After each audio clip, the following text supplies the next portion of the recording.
കൗൺസിലർമാർ ഫുൾ സമയം എൻ്റെ കൂടെ നടക്കണമെന്ന് ഞാൻ പ്രതീക്ഷിക്കുന്നില്ല. അവർക്ക് പറ്റുന്നത് പോലെ അവർ ചെയ്യുന്നുണ്ട്. അവരെനിക്ക് വോട്ട് പിടിച്ച് തരും, ഉറപ്പാണ്. അതുകൊണ്ട് വെല്ലുവിളിക്കൊന്നും ഞാനില്ല. അദ്ദേഹത്തിന് ധൈര്യം ഉണ്ടെങ്കിൽ അദ്ദേഹം പേര് വെളിപ്പെടുത്തട്ടെ. ഫണ്ടിന് വളരെയധികം പരിമിതികളുള്ള സംസ്ഥാനമാണ് കേരളം.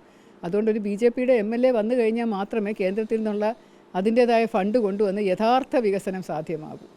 സംസ്ഥാനത്ത് കടുത്ത പോരാട്ടം നടക്കുന്ന മണ്ഡലമാണ് വട്ടിയൂർക്കാവ്. വട്ടിയൂർക്കാവ് മണ്ഡലത്തിൽ NDA സ്ഥാനാർത്ഥി ആർ ശ്രീലേഖ എല്ലാ ദിവസവും രാവിലെ ഭവന സന്ദർശനം അടക്കമുള്ള പ്രചരണ പരിപാടികളിൽ വളരെ സജീവമാണ്. ഇന്നും രാവിലെ തന്നെ പ്രചരണം തുടങ്ങിയിട്ടുണ്ട്. എങ്ങനെയാണ് ഒരു ത്രികോണ പോരാട്ടത്തിൻ്റെ മൂഡ് തന്നെയാണോ മണ്ഡലത്തിലുള്ളത്, അതെയോ മേൽക്കൈയുണ്ടോ?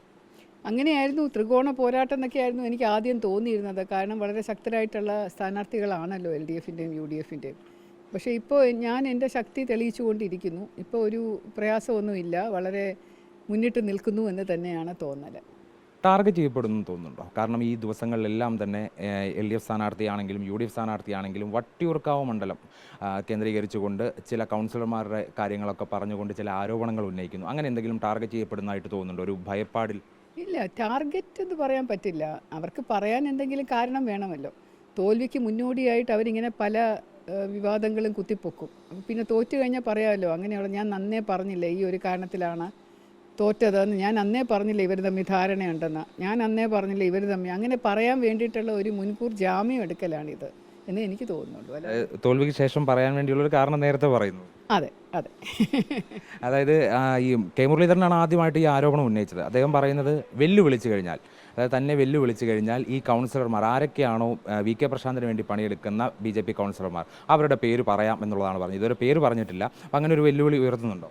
ഞാനൊരു വെല്ലുവിളി ഉയർത്തുന്നില്ല. കാരണം എനിക്കറിയാം എൻ്റെ കൂടെ നിൽക്കുന്ന എൻ്റെ കൗൺസിലേഴ്സ് ആരൊക്കെയാണെന്നുള്ളതും ആർക്കൊക്കെ ഏതൊക്കെ രീതിയിലാണ് ജോലി ഏൽപ്പിച്ചിട്ടുള്ളതെന്നും പൂർണ്ണ സമയം എൻ്റെ കൂടെ കൗൺസിലർമാർക്ക് അവരുടെ ജോലിയും കൂടെ ചെയ്യണ്ടേ. എപ്പോഴും സ്ഥാനാർത്ഥിയുടെ കൂടെ നടക്കാൻ പറ്റില്ല. അവർ തിരഞ്ഞെടുത്തപ്പോൾ ഞാൻ തന്നെ എന്നെ തിരഞ്ഞെടുത്തിരിക്കുന്നത് ഒരു ശാസ്തമംഗലം കൗൺസിലർ എന്നുള്ള രീതിയിൽ ഞാൻ രാവിലെ തുടങ്ങി ശാസ്തമംഗലം എൻ്റെ ഓഫീസിൽ പോയി അവിടെ ഒപ്പിട്ട് കൊടുക്കാനുള്ള പേപ്പറുകളൊക്കെ ഒപ്പിട്ട് കൊടുത്ത് അവിടെയുള്ള ജോലിയൊക്കെ ചെയ്തിട്ടാണ് ഞാൻ ഈ പ്രചാരണത്തിന് ഇറങ്ങുന്നത്. അതുകൊണ്ട് കൗൺസിലർമാർ ഫുൾ സമയം എൻ്റെ കൂടെ നടക്കണമെന്ന് ഞാൻ പ്രതീക്ഷിക്കുന്നില്ല. അവർക്ക് പറ്റുന്നത് പോലെ അവർ ചെയ്യുന്നുണ്ട്. അവരെനിക്ക് വോട്ട് പിടിച്ച് തരും, ഉറപ്പാണ്. അതുകൊണ്ട് വെല്ലുവിളിക്കൊന്നും ഞാനില്ല. അദ്ദേഹത്തിന് ധൈര്യം ഉണ്ടെങ്കിൽ അദ്ദേഹം പേര് വെളിപ്പെടുത്തട്ടെ, അത്രേ പറയാനുള്ളൂ. എങ്ങനെയുണ്ട് ഈ മണ്ഡലത്തിൽ പൊതുവെ ഈ വികസന പ്രവർത്തനങ്ങൾ മുൻനിർത്തിയാണ് LDF വോട്ട് തേടിക്കൊണ്ടിരിക്കുന്നത്. പക്ഷേ അതേസമയം തന്നെ വികസനം എത്തിയിട്ടില്ല എന്നുള്ള കാര്യം BJP ഉന്നയിക്കുന്നുണ്ട്. ഈ പ്രചാരണത്തിൻ്റെ സമയത്ത് വീടുകളൊക്കെ കയറുമ്പോൾ എങ്ങനെയാണ് ആളുകളുടെ റെസ്പോൺസ് ആ വികസന കാര്യങ്ങൾ? പൊതുവെ എല്ലാവരും പറയുന്നത് പൊട്ടിപ്പൊളിഞ്ഞ് കിടക്കുന്ന ജംഗ്ഷനുകളും പൊട്ടിപ്പൊളിഞ്ഞ് കിടക്കുന്ന കെട്ടിടങ്ങളും വികസനമല്ല എന്നാണ്.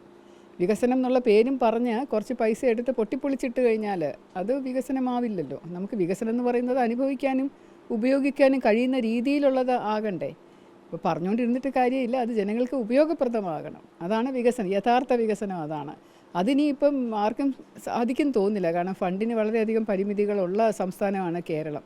അതുകൊണ്ട് ഒരു BJPയുടെ MLA വന്നു കഴിഞ്ഞാൽ മാത്രമേ കേന്ദ്രത്തിൽ നിന്നുള്ള അതിൻ്റേതായ ഫണ്ട് കൊണ്ടുവന്ന് യഥാർത്ഥ വികസനം സാധ്യമാകൂ. പ്രധാനമന്ത്രി അടക്കമുള്ളവർ കേരളത്തിലേക്ക് പ്രചാരണത്തിന് എത്തുന്നുണ്ട്. യെസ്, വരുന്നുണ്ട്. തികഞ്ഞ ആത്മവിശ്വാസത്തിൽ തന്നെ വട്ടിയൂർക്കാവ് നിയമസഭാ മണ്ഡലത്തിൽ നിന്ന് ജനവിധി തേടുകയാണ്. പ്രചരണം ഊർജ്ജസ്വലമായി പോകുന്നുണ്ട്. അതോടൊപ്പം തന്നെ ഉയർന്നു വരുന്ന ആരോപണങ്ങൾക്ക് അതേ രീതിയിൽ മറുപടി പറയാനില്ല. മറിച്ച് പ്രചാരണത്തിൻ്റെ തിരക്കുകളിലേക്ക് പോവുകയാണ് NDA സ്ഥാനാർത്ഥി R Sreelekha. Video journalist Manu ബാലകൃഷ്ണനൊപ്പം reporter Harimohan, in Reporter, Thiruvananthapuram.